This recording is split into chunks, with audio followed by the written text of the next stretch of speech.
أعوذ بالله من الشيطان الرجيم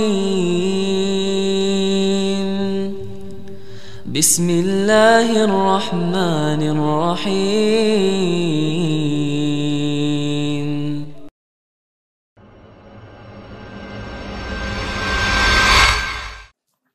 Kita ini mukhayyar musayyar. Kita ini punya pilihan atau kita ini digerakkan. Saya tadi minum. Ini pilihan saya atau saya sedang digerakkan Allah untuk minum. Ntar dulu, ahli fatwanya jangan dulu. Ya, mentang-mentang sudah 2 pelajaran langsung jadi ahli fatwa, jadi Syekhul Islam. Paham permasalahannya? Manusia itu, ada perempuan nelfon saya, pihak televisi Roja minta izin, Ustaz ada bapak-bapak ingin nelfon. Silahkan, gak apa-apa, kasih aja nelfon saya. Ustaz, anak saya nangis dia. Anak saya merantau ke Jakarta, kuliah, ternyata sekarang hamil di luar nikah.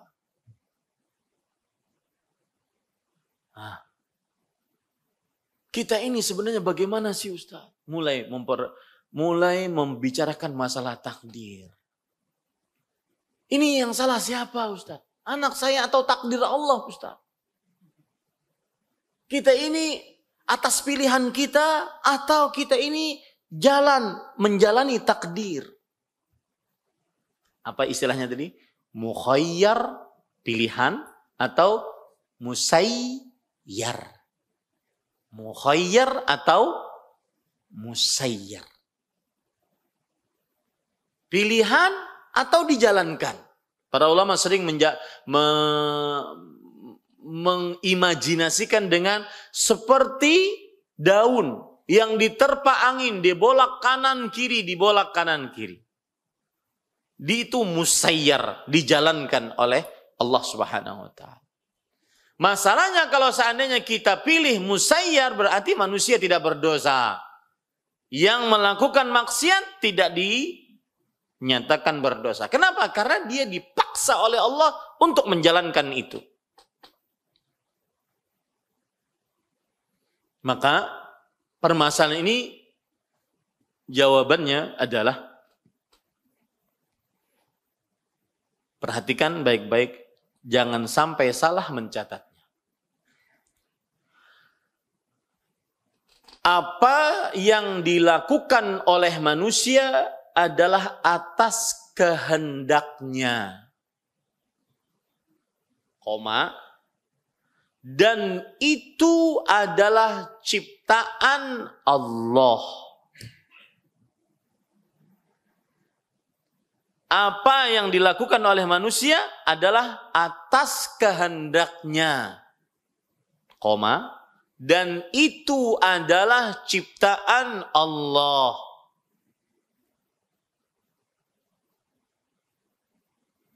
Dari sini kita katakan dengan bahasa yang lebih mudah, manusia mempunyai pilihan. Tetapi pilihan manusia tidak lepas dari kuasanya Allah. Saya ngangkat ini, saya pilihan saya, yang mengerjakan saya. Tetapi ini tidak lepas dari kuasa Allah.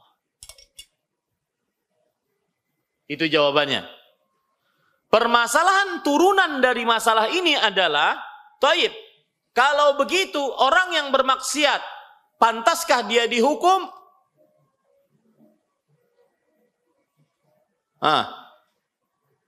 Orang yang bermaksiat, pantaskah dia dihukum? Mengapa pantas? Karena dia memilih. Satu. Yang kedua, karena Allah telah menyediakan seluruh fasilitas yang dengannya manusia tahu mana jalan yang baik, mana jalan yang buruk. Ternyata dia milih jalan yang buruk. Apa fasilitas yang Allah sediakan? Allah kirim, utus siapa? Rasulullah.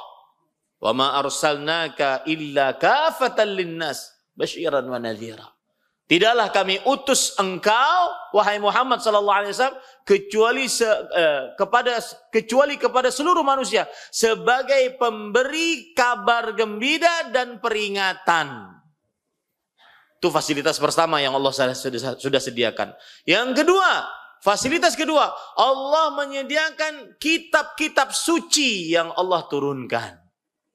Menjelaskan mana jalan yang baik, mana jalan yang buruk. Allah berfirman, fahadainahun, siapa yang hafal ayatnya? Fahadainahun najdain, fa'alhamaha fujuraha wa taqwaha. Kami berikan dia petunjuk, dua petunjuk. Petunjuk yang lurus, petunjuk yang bengkok. Kami berikan petunjuk kepada petunjuk keburukan dan petunjuk ketakwaan.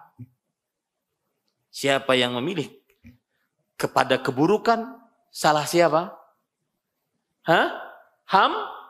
Hambanya. Karena pilihannya. Satu. Yang kedua, karena Allah telah menyediakan seluruh fasilitas agar hamba tersebut memilih pilihan yang baik. Ternyata dia memilih pilihan yang buruk. Ini permasalahan yang ketiga. Apakah manusia mukhayyar atau musayyar? Mempunyai pilihan atau dipaksa oleh Allah Subhanahu wa taala. Nah, di sini nanti ada dua kelompok ekstrim kanan, ekstrim kiri. Dan yang paling benar, paling pertengahan. Dua kelompok ekstrim kanan, kaum Qadariyah. Yang mengatakan bahwasanya manusia mukhayyar saja. Saya ngangkat ini kekuatan saya. Saya minum, ini kekuatan saya. Sendiri, tanpa ada kekuatan Allah Subhanahu wa ta'ala. Ini kelompok apa namanya? Qadariyah. Tidak ada kuasa Allah sama sekali. Orang-orang ini meniadakan kekuasaan dari Allah. Yang kedua, ekstrem kiri. Yaitu kaum Jabariyah yang mengatakan manusia musayyar. Manusia itu dipaksa seperti robot dijalankan. Ini lebih parah juga. Karena kalau seandainya berkeyakinan seperti ini berarti manusia yang berbuat maksiat dia tidak salah dan tidak berhak dihukum. Mengapa? Karena dia apa? Dipaksa oleh Allah. Yang paling pertengahan yang saya sebutkan tadi. Apa yang Bapak tulis tadi? Manusia, seorang hamba berkuasa atas kehendaknya. Dan itu adalah ciptaan Allah. Apa dalilnya ini Bapak Ibu saudara-saudari yang dimuliakan oleh Allah? Allah berfirman di dalam Al-Quran, وَمَا تَشَاءُونَ إِلَّا أَنْ يَشَاءَ اللَّهُ رَبُّ الْعَالَمِينَ. Yang artinya ini Allah Subhanahu wa taala sebutkan di dalam Al-Qur'an surat At-Takwir ayat 29. Dan kamu tidak dapat menghendaki jalan itu kecuali apabila dikehendaki oleh Allah. Ada kehendak yang dimiliki oleh manusia, ada kekuasaan yang dilakukan oleh manusia, tapi kekuasaan itu di bawah kekuasaan siapa? Allah. Itu yang paling benar dan paling pertengahan pendapat Ahlus Sunnah wal Jamaah di antara pendapat kaum apa tadi? Qadariyah dengan Jabariyah. A'udzu billahi minasy syaithanir rajim. Bismillahirrahmanirrahim.